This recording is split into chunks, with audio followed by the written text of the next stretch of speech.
Working. Hi guys, how's it going? Yeah, let's go.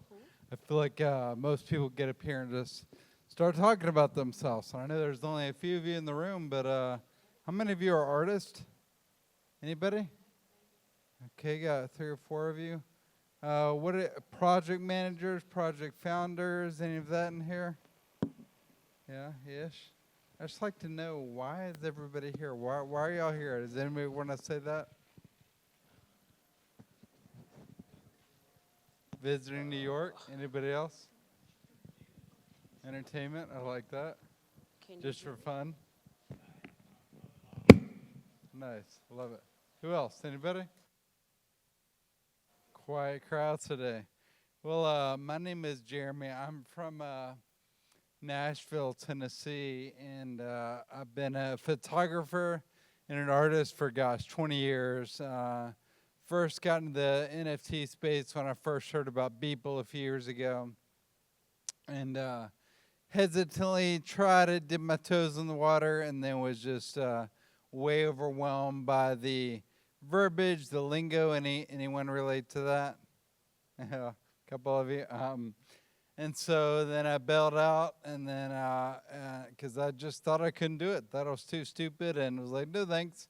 But because I've been drawing and painting for all those years, I was like, I started to learn about generative art, and so let's see if this thing works. And so I had all these just layers and layers and years of photographs and drawings and illustrations, and the more I learned about what generative art could do, I became more and more impressed and amazed by what was possible.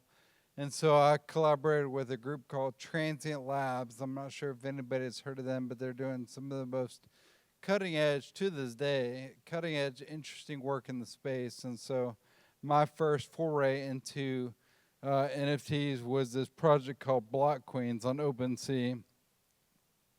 And so on OpenSea, when you look at these things, they're interactive. You can fully immerse yourself into, there's 1,000 of these, and you can fully immerse yourself into the world of each block queen. So again, it's 20 years of photos and art and paintings and like analog art, actual paint on canvas and Polaroids and all this stuff. And so I wish I had, when I got the news about this presentation, I realized we could put video in there. They said photos only. So anyway, but these are, if you search block queens on OpenSea, you can see what that did. And at that time, I thought, oh, great, this is the future of art. Like, finally, I'm home, because it's this merging of digital with the traditional fine art world. And this collection sold out in 2 seconds. And I thought, great, I've got a new home. I had no idea that this rocky, tumultuous market would get so wild. But anyway, that was the. Oh, let me go back. And so again, I made 1,000 of these, and so you can get a glimpse of just how many there are there.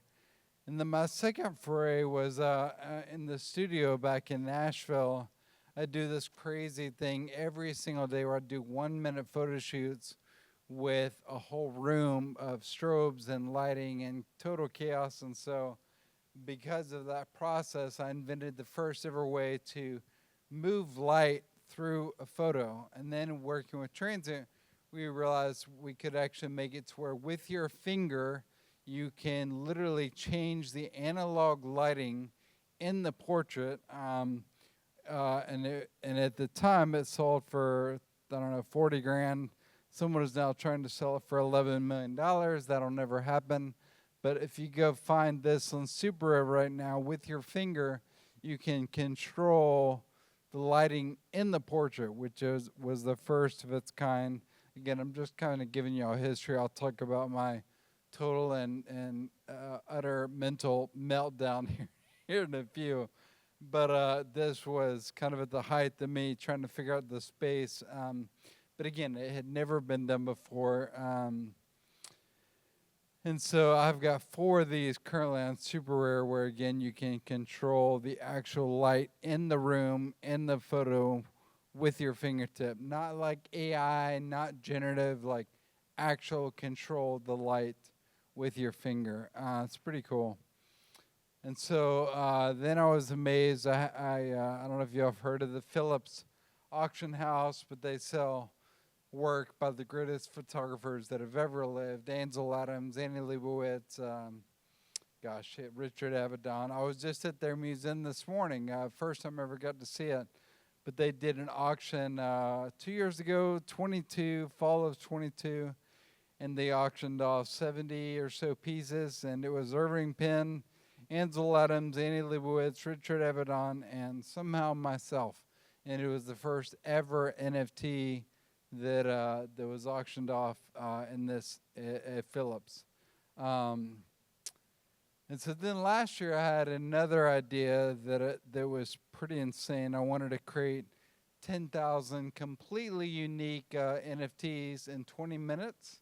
So 10,000 self-portraits, not actually myself. I used a projection mask where I did a live event in front of a 130-foot screen, and I invited the public in, and using you know how we talk about not generative code, or rarity. So I did this thing where I photographed myself, and all the rarity was built into the project. It's called Oris. And so in 20 minutes, I had, 20 different light setups hitting me every frame.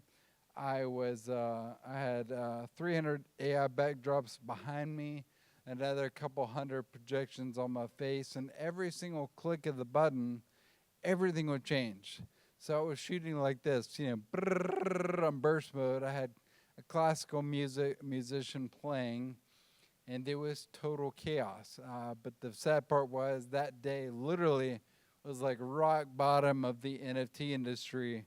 And so even though we executed this flawlessly, from a creative standpoint, just financially it was a mess because the state of the NFT industry at that time. So then after that, I don't know what slides are after that. After that, honestly, I like many artists do. I don't know if any of y'all can relate, but I had a total and utter mental breakdown. Raise your hands if you've ever had one of those. Thank you. Good times. And so I've gone back into, as an artist, I've had to spend the last year really focusing back on Web 2 work, but now I'm here and I'm excited about the future of where this space hopefully can and will head. I got no shortage of ideas utilizing generative code, using AI, but again, you can find me on Twitter, on Instagram, mainly. I'm trying to get on Farcaster like he just mentioned. Any of you on that yet? And be on Farcaster, a couple of you. But yeah, I'm here doing art, and I'm a photographer, always shooting, and so again, you can find me online. Would love to meet any of you, but I'll be here the next couple of days. So thanks for y'all's time. I'm done a little early. Y'all enjoy. Hit me up if you have any questions. Thank you.